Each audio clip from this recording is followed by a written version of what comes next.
Женское счастье деген мына гүлдер бар ғой. Соның жан-жақ жапырақтары қарайып кетіп жатыр ма бірдей қылып тұр. Соны алмастыруым керек болып тұр. Кішілеу табақтарға. Мына қараңыз. Мынандай грунт алып келдім. Топырақ.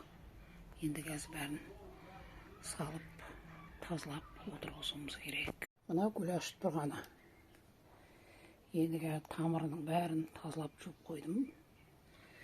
Енді мынаусын қараңыз, мен ажыратып атырмын тамырларын.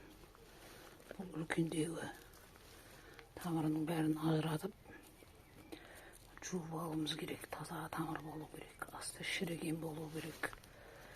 1 жыл болды отырғанына. 1 жылдан бері енді ауыстырып атырмын осыны. Күн жылығанда. Бұның да гүлі бар. Көрдіңіздер ме? 2-3 гүлі бар бұның да. Мына тамырларын жуып алып атырмын әдемілеп. Сосын мына шірігендерін бәрін құртып атырмын.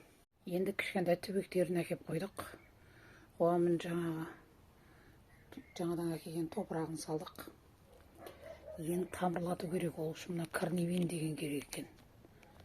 Осының тамырына сеуіп, сөйтіп отырғызады екенбіз. Қазір көреміз. Мына 2 түбек гүлден 5 түбек гүл шығардым. Мына қазір енді әдемілеп айнаның алдына орналастырамыз. Міне 5 түбек болды ғой. Женское счастьеміз жақсы болды.